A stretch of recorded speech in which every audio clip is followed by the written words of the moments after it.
Oke, selamat siang adik-adik mahasiswa. Suara Pak Samsuri bisa didengarkan? Siang, Dok. Oke, adik-adik mahasiswa yang saya hormati, semoga siang hari ini kita semua selalu dalam lindungan Tuhan Yang Maha Kuasa,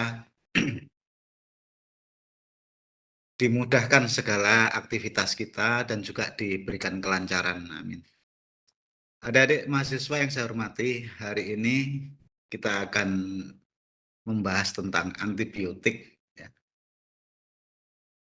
Jadi adik-adik mahasiswa mungkin secara tidak langsung kita pernah menggunakan antibiotik ya. Mungkin seperti amoksisilin, ampicillin ataupun tetrasiklin ya. Secara tidak langsung kita sudah mengenal antibiotik ya.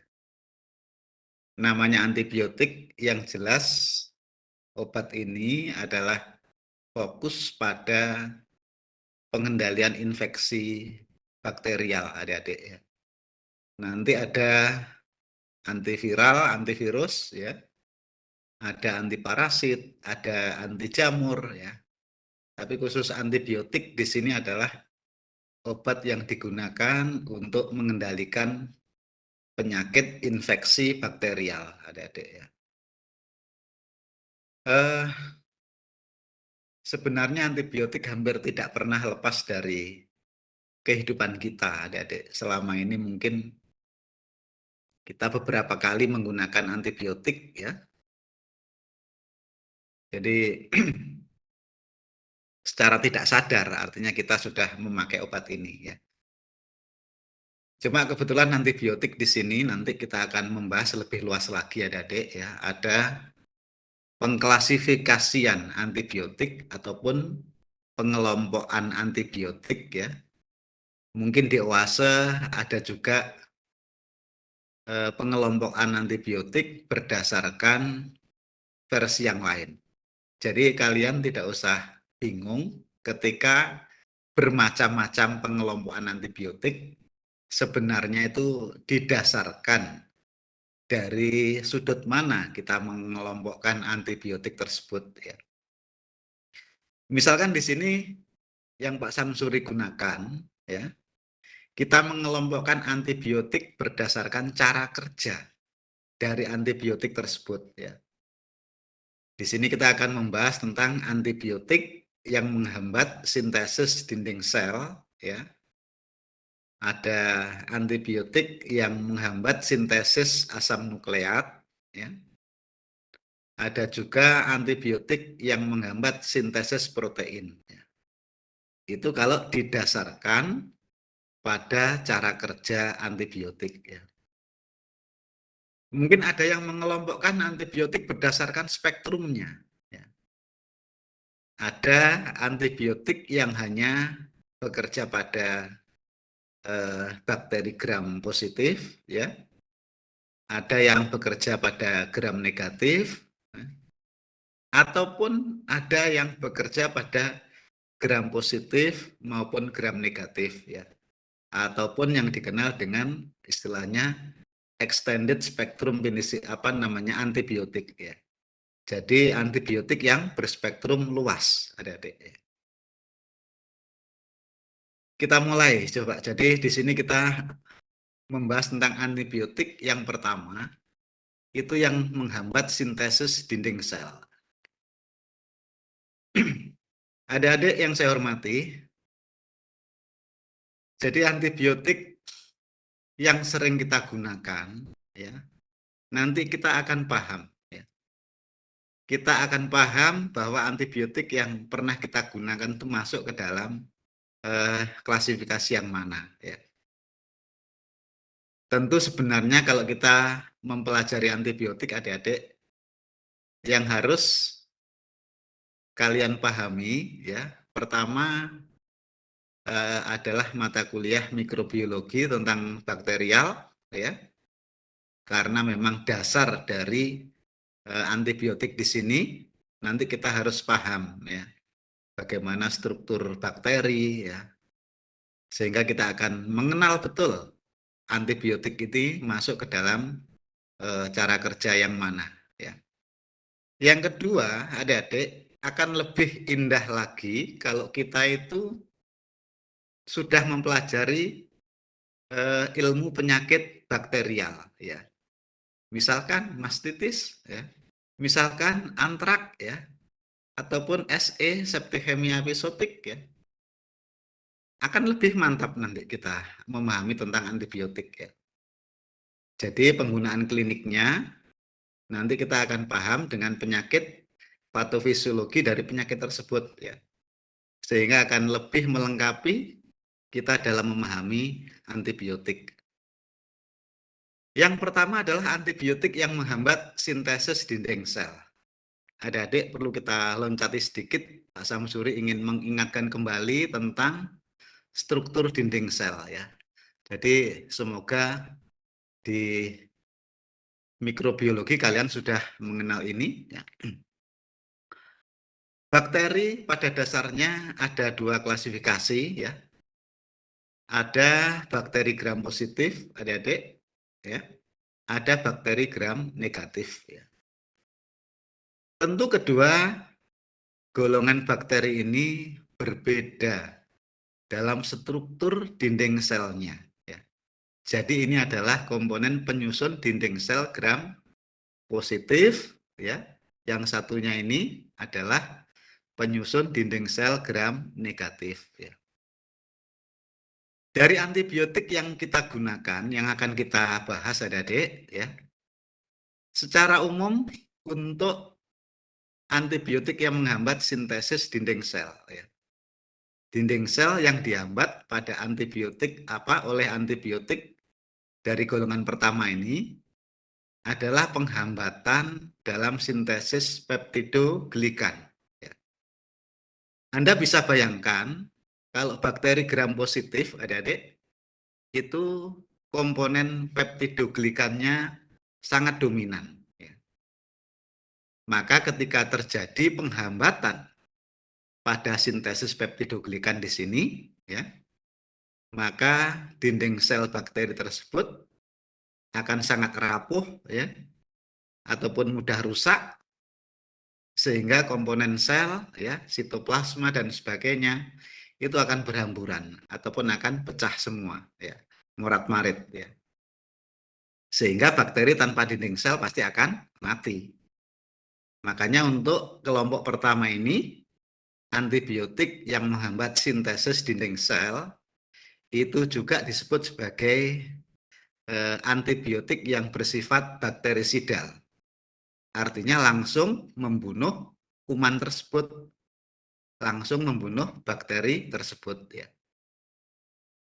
Berbeda dengan bakteri yang gram negatif, adik-adik ya.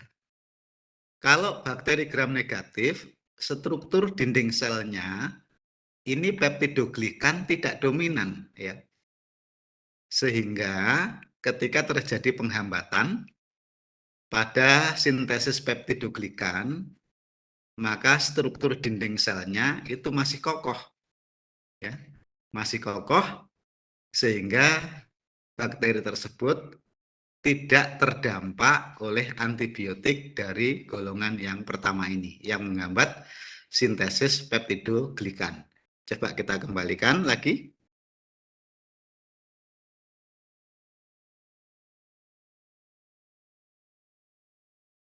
Adik-adik, dari golongan antibiotik yang menghambat sintesis dinding sel, ya, kita mengenal penisilin. Ya. Di SMA juga sudah kita pernah disinggung tentang penisilin, ditemukan oleh siapa dan sebagainya, ya, ketika kita SMA.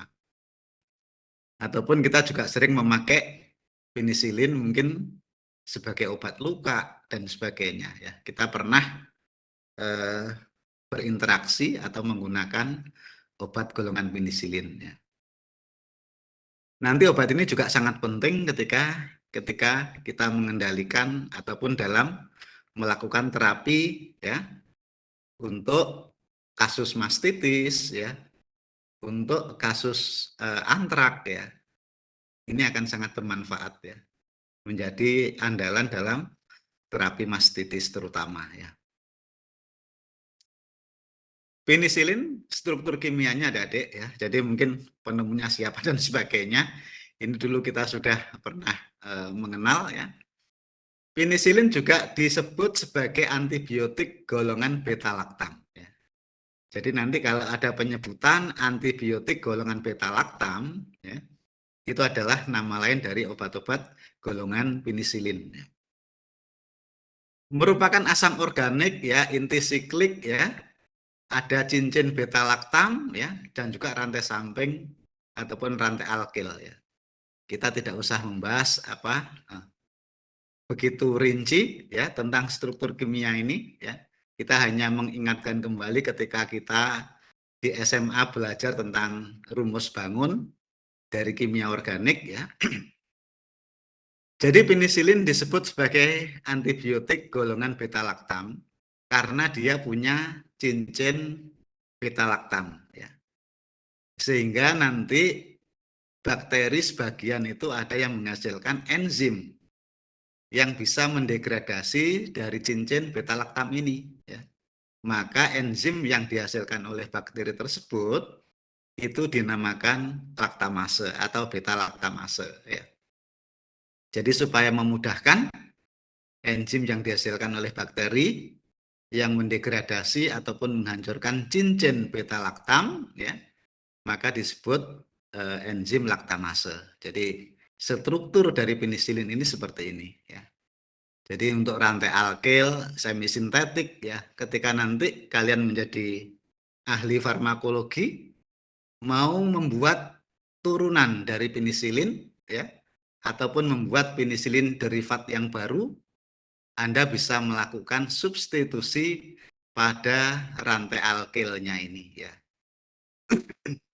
Tentu untuk mendapatkan antibiotik yang baru dari turunan penisilin ya, yang lebih penting adalah dalam rangka peningkatan efektivitas dari antibiotik tersebut. Jadi supaya lebih kuat ya, lebih tahan terhadap enzim laktamase ya, sehingga tidak terjadi resistensi. Tidak mudah terjadi resistensi. Jadi adik-adik tentang struktur kimia penisilin ya. Karena penisilin ini rata-rata terutama penisilin G atau bensil penisilin adik-adik itu sangat rentan terhadap media asam ya. Makanya tidak diindikasikan penggunaan penisilin G ataupun penisilin itu diberikan secara oral ya adik-adik, karena akan sangat mudah rusak ya. Eman nanti kalau kita minum penisilin, tetapi sebenarnya obat yang diminum, yang kita minum itu tidak ada manfaatnya sama sekali. Kemudian ternyata produsen juga tidak kalah pusing, artinya untuk menghadapi ataupun mengantisipasi dari rusaknya penisilin dalam saluran cerna, maka produsen juga menghasilkan atau memproduksi penisilin yang tahan terhadap asam ya. Namanya phenoxymethyl penisilin ya, ataupun penisilin V ya.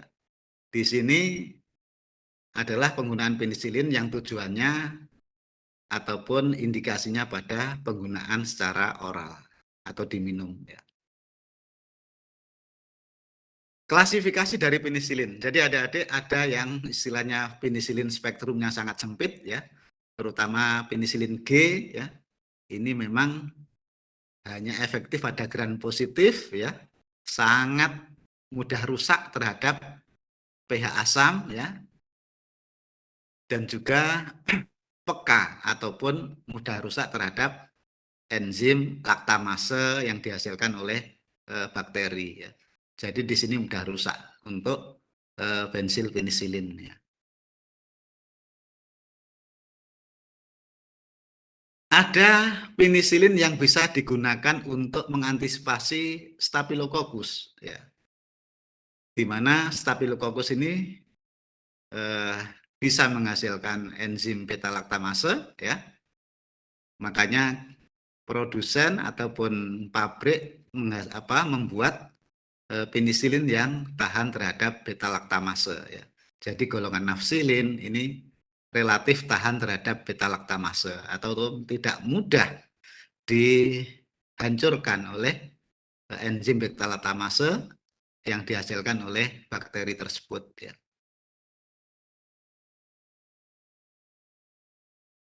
Ada extended spectrum penisilin. Artinya penisilin yang berpoten spektrum luas adik-adik. Kita sudah sering menggunakan mungkin di sini dari golongan ampicillin ya, amoxicillin dan sebagainya ya. Ini adalah penisilin yang spektrumnya diperluas ya. Bisa menjangkau di samping gram positif adik-adik, di sini juga efektif terhadap gram negatif ya. Tapi cuma di sini golongan amoxicillin, penisilin, ampicillin, di sini peka terhadap beta-laktamase ya. Jadi kalau di dalam saluran cerna relatif tahan, cuma ketika enzim yang dihasilkan oleh bakteri ini diproduksi oleh mikroba tersebut, maka golongan ampicillin maupun amoxicillin di sini kurang efektif ya. Satuan potensi penisilin adik-adik, kita sudah mengenal international unit ya. Kalau dikonversi dalam satuan massa mungkin satu international unit itu kurang lebihnya sekitar 0,6 mikrogram ya. Jadi nanti kalau ada satuan dari IU, biasanya golongan penisilin itu masih menggunakan satuan international unit ya.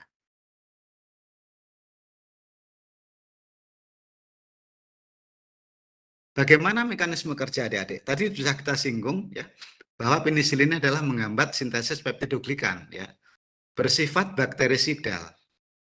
Karena dinding sel bakteri akan hancur ya, akan rapuh sehingga sitoplasma akan banyak berhamburan dan bakteri menjadi mati ya. Untuk menghasilkan efek, tentu penisilin akan berikatan dengan penisilin banding protein ya. Berikatan dengan penisilin banding protein yang kemudian secara langkah berikutnya akan menghambat sintesis peptidoglikan dari dinding sel bakteri. Maka ketika peptidoglikan ini tidak disintesis ya, maka jelas bakteri tersebut akan mati karena tidak mempunyai dinding sel ya. Tadi sudah kita bahas, ini struktur kimia dari dinding sel dalam proses elongasi peptidoglikan adik-adik ya. Tidak usah dihafal di sini. Pak Samsuri hanya ingin menampilkan saja ya. Jadi enzim beta-laktam itu dia menghambat proses elongasi dari peptidoglikan ya. Spektrum antimikrobanya ya.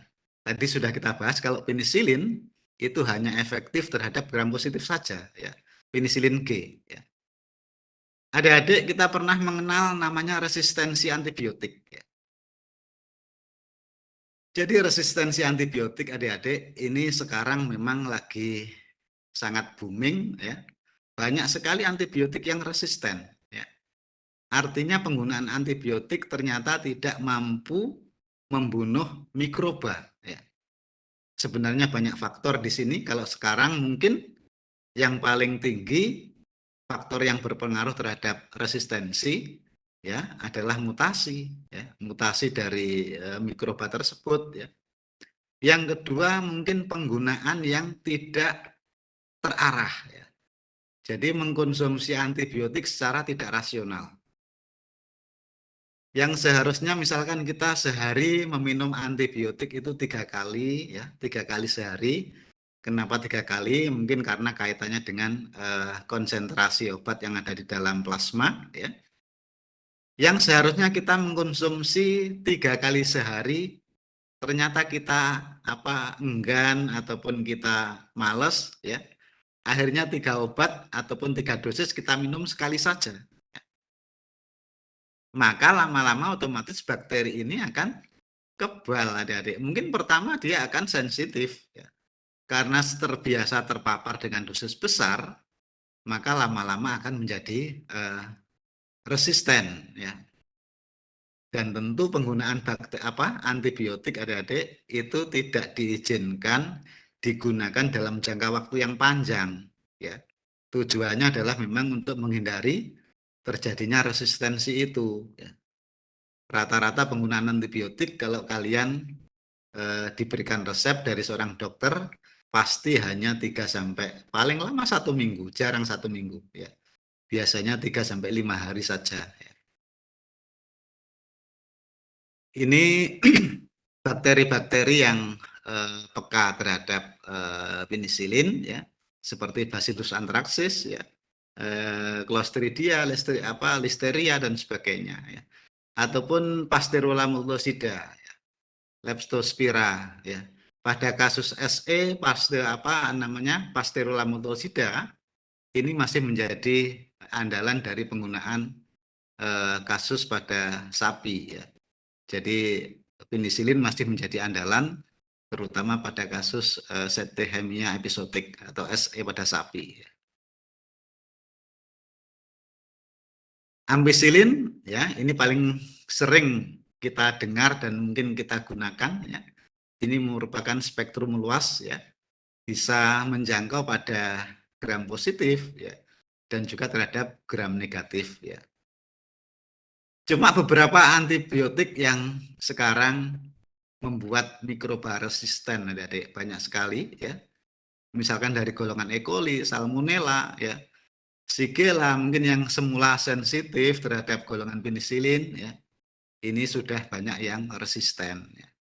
Di antaranya yaitu tadi bisa perubahan ataupun mutasi dari protein PBB atau penisilin binding protein, ataupun juga karena penggunaan antibiotik yang tidak rasional, ya.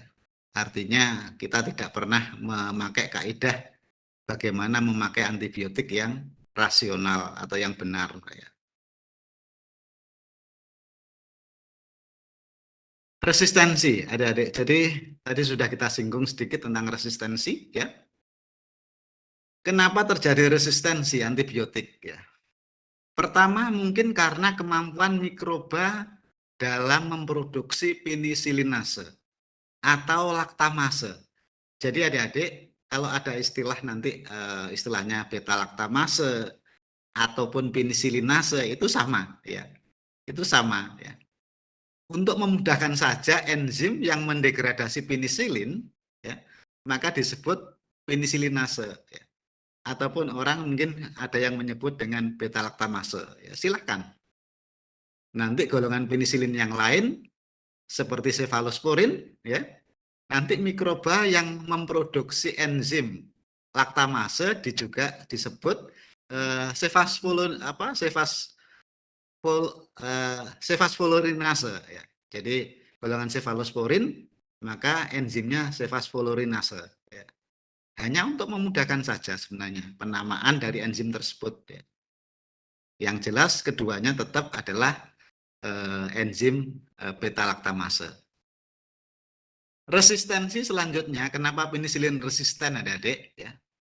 Mungkin karena adanya perubahan reseptor pada penisilin binding protein ataupun PBP, ya. Ataupun juga menurunnya penetrasi obat terhadap PBB, ya. Jadi ketika antibiotik tersebut harus berinteraksi dengan komponen penisilin binding protein, ya. Jadi karena penetrasi obat tidak optimal, maka jumlah yang dibutuhkan tidak cukup, ya. Sehingga tidak akan berdampak. Sekedar mengingatkan adik-adik, ketika kalian mempelajari farmakokinetik, ya, ketika kalian mempelajari farmakodinamik, ya, mulai dari kinetika awal, ketika obat kita konsumsi, kemudian mengalami distribusi, ya, kemudian mengalami metabolisme, ya, di samping yang satu menjangkau terhadap reseptor, ya. Ada yang di metabolisme, yang kemudian selanjutnya diekskresikan, ya. Tentu adik-adik untuk mendapatkan jumlah yang cukup di dalam plasma, ya, tentu kinetikanya harus baik. Tentu absorpsi di dalam saluran cerna juga harus baik kalau itu obat-obat yang diberikan secara oral. Kecuali obat-obat yang sifatnya injeksi ataupun parenteral.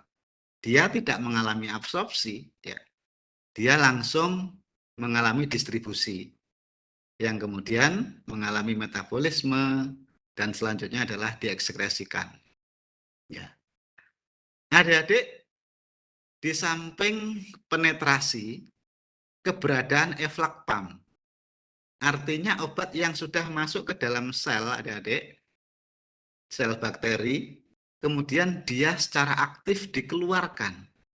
Ada mekanisme aktif di dalam bakteri yang mengeluarkan antibiotik ini keluar dari bakteri tersebut. Makanya juga tidak akan bisa berdampak karena keberadaan eflaktam ini. Secara aktif dia akan melakukan pertahanan ataupun perlindungan terhadap antibiotik tersebut. Jadi ternyata mikroba pun dia punya pertahanan yang cukup unik untuk mempertahankan kelangsungan hidupnya. Dia berusaha betul bagaimana supaya tidak mati karena antibiotik. Makanya diantaranya bisa dengan dia menghasilkan enzim laktamase, kemudian dia juga mengadakan mekanisme eflaktam, yang secara aktif mengeluarkan antibiotik dari dalam sel.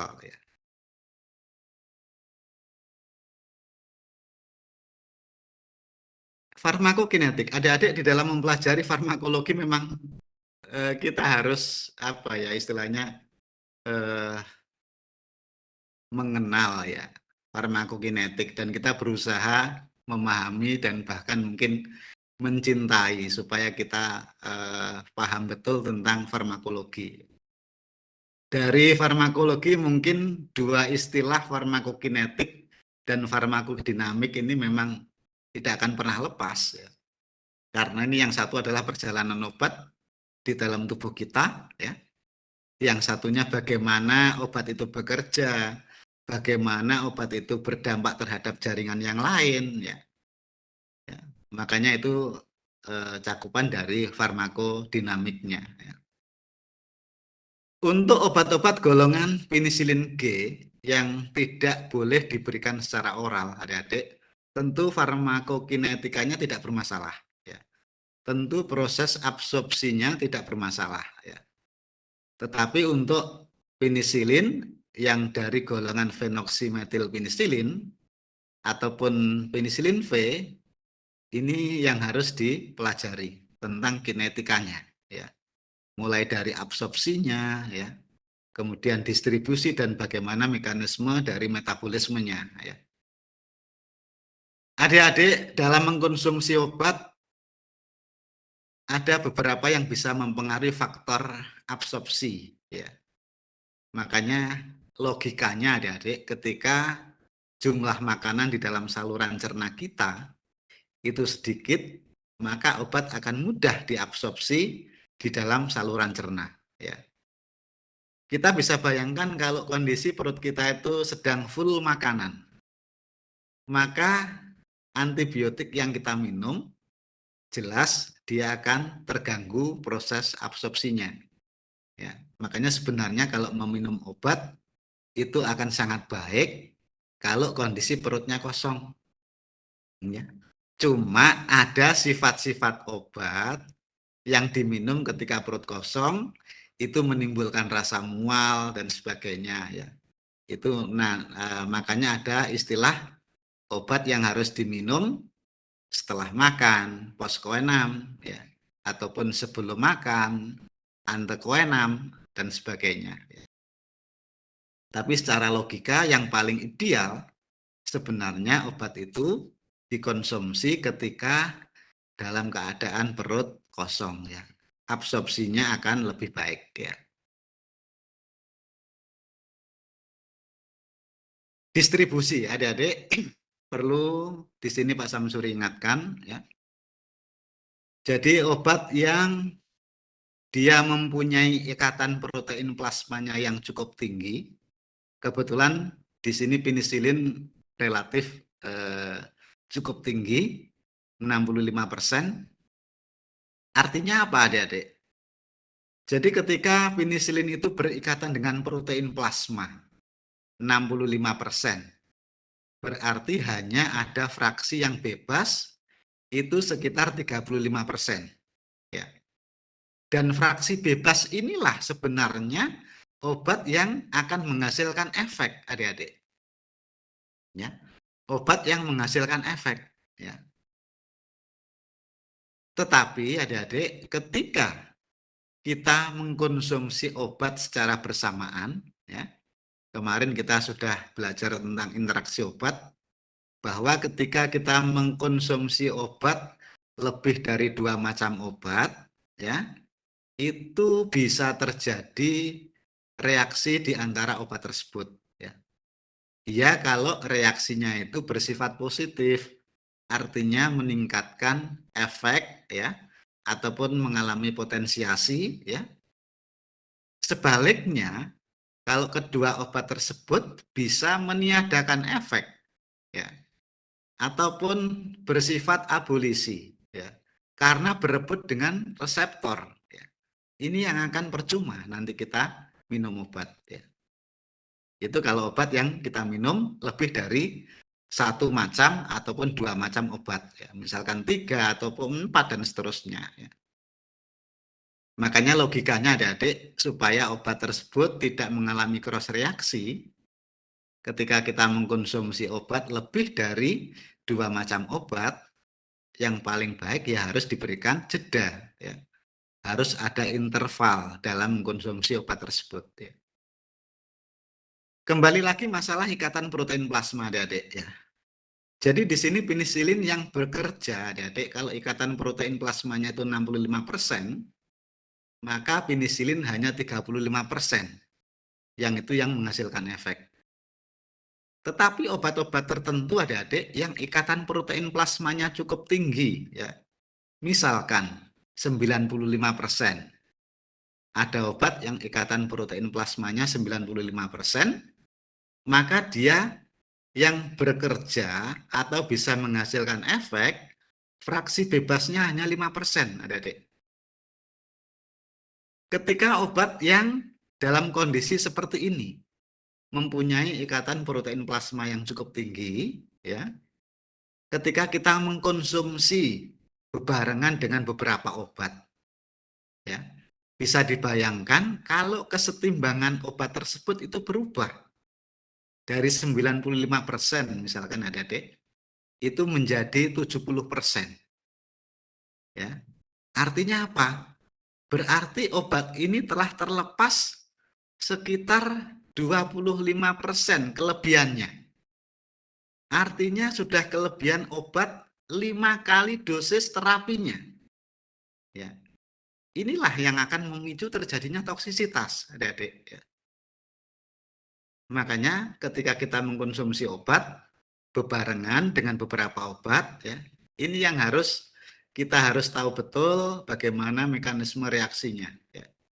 Apakah terjadi reaksi, mengganggu reaksi kesetimbangan, ataupun tidak. Ya. Makanya ketika kita mengkonsumsi obat dengan beberapa obat, kecenderungan terjadinya toksisitas itu diantaranya karena dia merubah dari reaksi kesetimbangan tersebut. Ya. Misalkan berubah dari 95% menjadi 70%, otomatis ini sudah 25% kelebihan. Ya. Ataupun 5 kali dari dosis yang dibutuhkan untuk menimbulkan efek terapi tersebut. Itu gambaran tentang distribusi obat dan juga bagaimana mekanisme interaksi di antara obat, adik-adik. Jadi sekarang kalian mungkin sudah agak ada gambaran bagaimana baiknya ketika kita mengkonsumsi beberapa obat, ya. Oke, kita lanjutkan. Adik-adik, setelah mengalami distribusi, ya, sebagian obat akan mengalami biotransformasi, ya. Sebagian obat akan mengalami metabolisme. Ya. Jadi ingat, ketika kita mempelajari farmakokinetik, tujuan utama metabolisme itu adalah membuat obat menjadi polar. Ya. Sehingga obat itu akan mudah untuk diekskresikan dari tubuh kita. Ya. Berbeda, ada obat yang justru itu mengalami biotransformasi dulu, kemudian obat tersebut akan menjadi berkhasiat atau menjadi berguna, bermanfaat. Ya. Jadi obat akan aktif ketika dia setelah mengalami metabolisme. Ada, ya. Itulah yang kita kenal selama ini dengan nama prodrugs. Ya. Jadi prodrugs itu adalah obat yang aktif ketika sudah mengalami metabolisme. Ya. Padahal sebenarnya yang utama metabolisme itu tujuannya adalah supaya obat mudah diekskresikan dari tubuh kita. Adik-adik tadi sudah kita singgung, jadi mikroba golongan gram positif terutama itu dia menghasilkan enzim laktamase, ya, ataupun enzim penisilinase. Ya. Inilah nanti yang merusak dari cincin beta laktam tadi, ya, yang memecah dari cincin beta laktam dari antibiotik tersebut, ya, sehingga penisilin tidak berfungsi ataupun tidak bermanfaat. Ya. Selain itu, mikroba juga ada yang menghasilkan enzim amidase. Kalau enzim amidase ini dia memecah rantai samping, sehingga potensi dari antibiotik tersebut itu akan menurun drastis, bahkan tidak ada dampak yang diinginkan. Ya. Itulah mekanisme bagaimana mikroba dia mempertahankan diri ataupun melindungi diri dari ancaman antibiotik. Dan itu merupakan salah satu penyebab terjadinya resistensi antibiotik. Ya. Kemudian adik-adik setelah di metabolisme, ya, obat akan diekskresikan dari luar tubuh. Ya. Diekskresikan ke luar tubuh. Ya. Yang biasanya kita keluarkan dari luar tubuh melalui atau bersamaan dengan urin. Adik-adik, jadi ketika kita membahas atau berbicara tentang biotransformasi dan ekskresi, ya, biotransformasi itu sendiri diperankan oleh hepar ataupun hati, ya, sedangkan ekskresi itu secara umum diperankan oleh ginjal. Ya.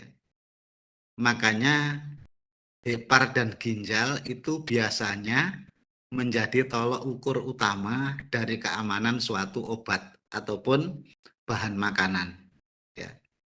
Nanti ketika kalian mendapatkan mata kuliah toksikologi, kita akan membahas tentang toksikologi obat. Ya.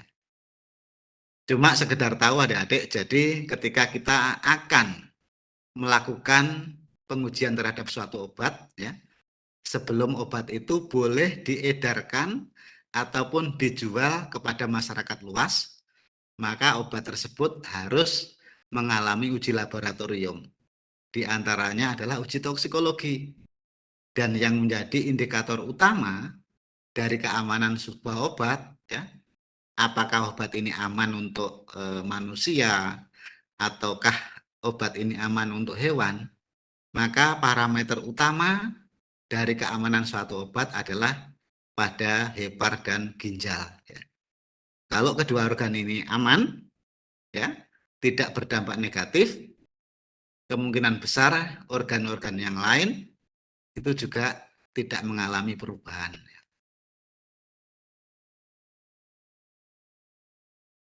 Efek samping adik-adik, jadi penisilin pun ini berdampak ataupun bisa menimbulkan efek samping adik-adik. Ya. Kadang kita tidak sadar, habis mengkonsumsi obat, kemudian malah terasa sebaliknya, yang seharusnya menjadi lebih sehat, ya, lebih fit, ya. Tetapi kita mengkonsumsi obat malah terjadi sebaliknya. Ya. Kadang bisa mual, bisa pusing, ya, atau bahkan bisa sampai terjadi shock, anafilaktik, bahkan koma ataupun kematian.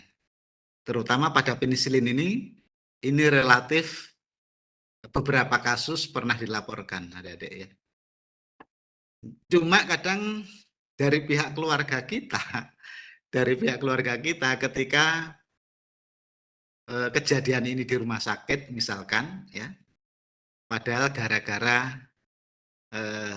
kesalahan obat tanda kutip ya, efek samping ataupun alergi obat sampai kemudian menimbulkan anafilaktik ya, bahkan terjadi kematian ya. Kadang memang di kalangan masyarakat kita itu sudah sangat toleran ya. Sudah takdirnya biasanya prasangka seperti itu. Sudah waktunya memang ya. Padahal sebenarnya bisa karena kesalahan dari obat tersebut ya. Alergi dari obat ya. Itu yang selama ini mungkin terjadi di masyarakat di sekitar kita ya. Ketika ada salah satu meninggal di rumah sakit ya, mungkin paling sebagian besar dari kita memang sudah toleran banget ya, sangat toleran. Sudah takdirnya dan sebagainya seperti itu ya.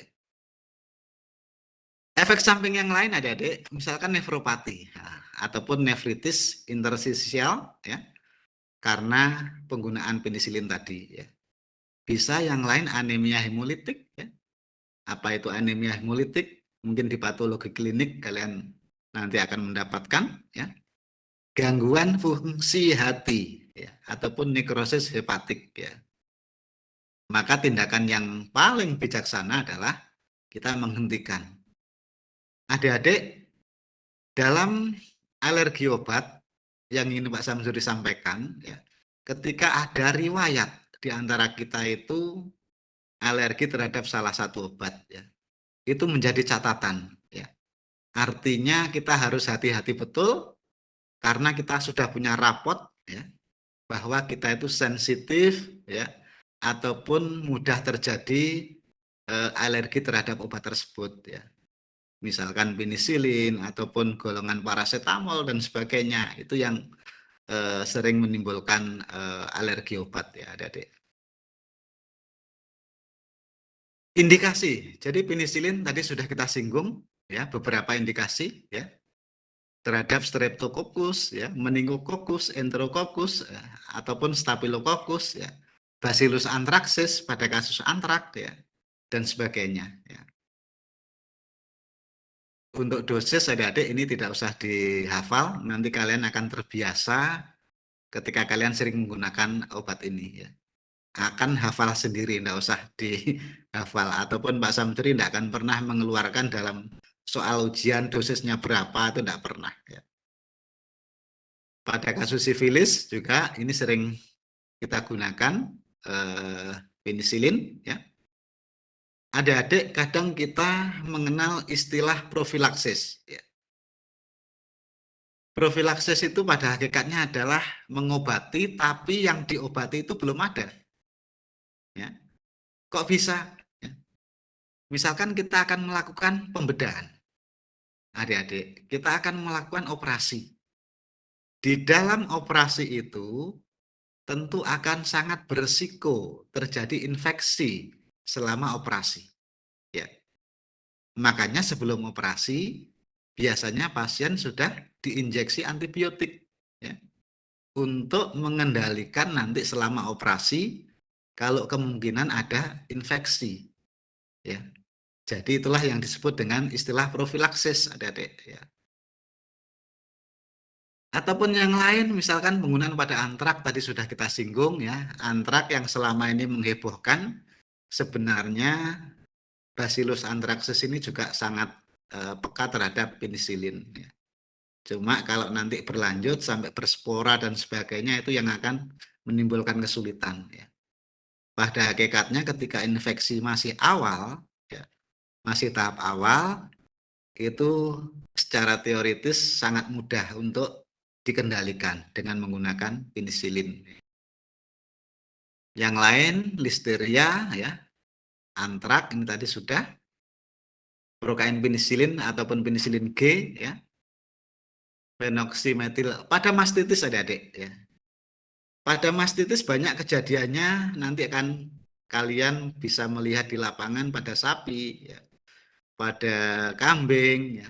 Ketika puting susunya sangat bengkak ya, ketika puting susunya tidak menghasilkan air susu ataupun air susunya bening, itu merupakan simptom dari mastitis. Maka obat yang paling efektif adalah penisilin ya. Karena pada mastitis itu mayoritas sebagian besar dari infeksi bakterialnya adalah golongan gram positif ya. Jadi tidak ada obat yang lain dalam pengendalian mastitis yang paling ideal selain dari golongan penisilin. Boleh dikombinasi dengan antibiotik untuk gram negatif, boleh misalkan streptomycin ya. Boleh. Siapa tahu ada infeksi gram negatifnya juga ya. Tetapi yang paling utama pada kasus mastitis itu adalah penisilin. Adik-adik, ada tadi sudah kita singgung sedikit tentang penisilin yang tahan terhadap beta laktamase, enzim penisilinase ya. Jadi karena mikroba golongan Staphylococcus ini dia menghasilkan enzim laktamase, maka produsen obat pun tidak kalah langkah, maka dia juga memproduksi antibiotik yang tahan terhadap beta laktamase ya. Mungkin seperti metisilin, nafsilin ya, isoxazosilil penisilin ya. Ini adalah contoh dari penisilin yang tahan terhadap beta laktamase ya. Jadi tidak mudah rusak karena enzim yang dihasilkan oleh mikroba tersebut ya.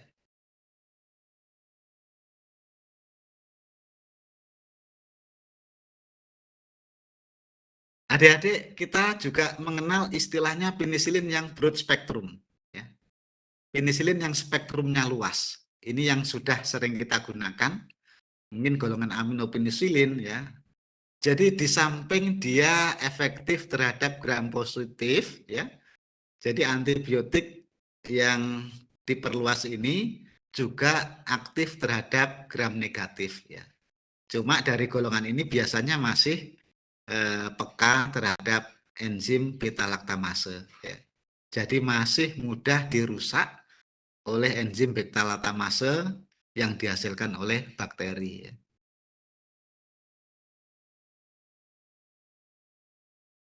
Ampicillin, amoxicillin ini paling sering kita gunakan ya. Paling sering kita konsumsi ya karena murah harganya ya. Kita bisa membayangkan dari golongan penisilin yang tahan terhadap beta laktamase seperti nafsilin ya, itu yang sangat mahal ya. Yang jelas modifikasi dari para ahli itu ternyata juga berdampak pada harga obat yang dipasarkan ya. Karboksi penisilin ya. Jadi ini adalah penisilin ataupun turunan penisilin ya, yang juga mempunyai aktivitas terhadap Pseudomonas ya. Adik-adik, memang kalau kita membahas antibiotik ya, farmakologi sebenarnya dasar yang utama adalah ilmu mikrobiologi, ilmu dari bakteri ya. Kemudian dilanjutkan dengan penyakit bakterial. Itu akan sangat lebih lengkap dalam kita memahami farmakologi ya. Sehingga indikasi klinik buat kita itu bisa terbayang ya. Bagaimana kasus mastitis, bagaimana kasus antrak ya. Kalau kita sudah mempelajari akan sangat indah ya. Artinya kita bisa membayangkan secara sempurna ya.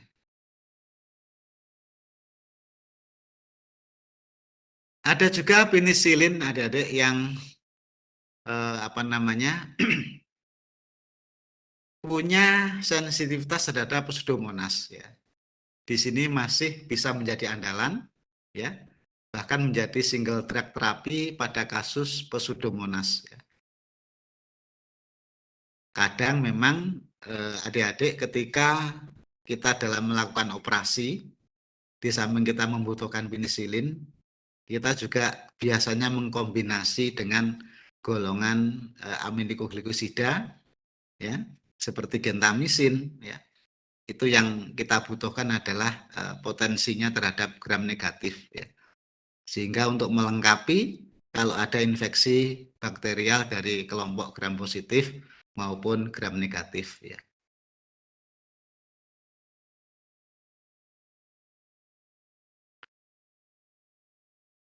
Adik-adik tentu dalam memilih preparat, ya, di dalam memilih preparat penisilin yang mana yang harus kita gunakan, ya, untuk menjadi tepat sesuai dengan kasusnya, ya. Tentu dalam memilih preparat adik-adik dasarnya adalah diagnosis yang tepat, ya.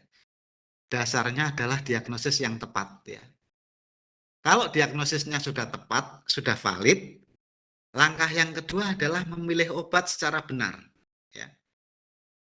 Kalau hanya diagnosisnya tepat tetapi dalam pemilihan preparat atau dalam pemilihan obat ternyata salah, ya, maka terapi yang kita lakukan itu percuma, ya. Tidak akan menghasilkan efek terapi yang maksimal, ya. Bahkan tidak terjadi efek terapi, ya. Makanya ketika kita mengenal ataupun sudah meneguhkan diagnosa, ya, sudah menentukan diagnosis yang benar, selanjutnya adalah memilih preparat. Contoh misalkan adik-adik, di dalam kasus mastitis misalkan, di dalam kasus mastitis, ya, kalau kita disuguhkan bermacam-macam obat, ada penisilin, ada amoksisilin, ya, ada ciprofloxacin, ataupun chloramphenicol, ataupun gentamisin, ya. Tentu kalau kasusnya mastitis, yang lain harus dijauhkan. Ya. Tidak ada obat yang ideal selain penisilin. Ya. Kalau diagnosisnya sudah tepat adalah mastitis. Ya. Kalau diagnosisnya misalkan gangguan atau infeksi saluran perkencingan, ya, atau nefritis, ya, maka yang paling ideal adalah golongan quinolone, golongan ciprofloxacin, ya. Golongan penisilin, yang lain juga harus dijauhkan. Ya. Itulah adik-adik ketika kita memilih obat dengan benar, ya. Jadi diagnosisnya harus ditegakkan dulu, diteguhkan dulu diagnosisnya secara benar, ya. Kalau sudah benar, baru kita langkahnya adalah memilih obat yang tepat, ya. Kalau kita misalkan sakit perut, terjadi diare, ya, kemudian kita mengkonsumsi penisilin G atau bensil penisilin, ya tidak tepat, ya, tidak tepat. Makanya kita harus paham betul, ya, obat yang mana yang cocok, ya, sesuai dengan kasusnya. Mastitis ya pasti penisilin, ya. Kalau pada gangguan saluran perkencingan, infeksi ginjal, ya, ataupun infeksi vesika, ya tentu jauhkan itu penisilin, ya. Harus kita menggunakan preparat yang lebih baik dari itu, ya. Adik-adik untuk memilih penisilin, ya, kalau untuk penggunaan pada saluran cerna, sekarang kan sudah dibuat penisilin yang tahan asam, ya. Dia tahan di dalam saluran cerna, tidak mudah dirusak oleh asam, ya. Seperti penisilin V, ya, phenoxymethyl penisilin, ya. Itu adalah penisilin yang tahan asam, ya. Sangat baik digunakan pada kasus saluran cerna, ya. Jadi itulah bagaimana farmakokinetikanya adik-adik, ya. Apakah yang seharusnya dipentingkan ataupun dipertimbangkan, ya. Misalkan ada dua obat ampicillin dan amoksisilin, ya. Sementara kita yang dibutuhkan infeksinya adalah infeksi sistemik. Kita membutuhkan turunan penisilin yang absorpsinya sangat baik, ya. Untuk amoksisilin dan ampicillin mana yang harus kita pilih, ya. Kalau kita memahami farmakokinetikanya, ya, tentu amoksisilin absorpsinya itu jauh lebih baik dibandingkan dengan ampicillin, ya. Maka disinilah kita harus memahami betul farmakokinetikanya dari obat yang akan kita gunakan ya.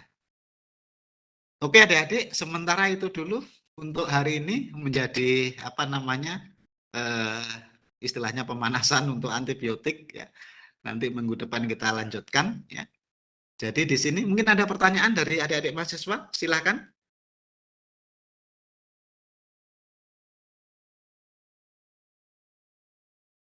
Atau kalau malu ya coba nanti bisa japri Pak Samsuri atau ditunggu minggu depan tidak apa-apa ya. Oke, sementara itu dulu untuk mengawali pertemuan kita membahas tentang antibiotika. Terima kasih adik-adik, semoga kalian sukses semuanya. Selamat siang.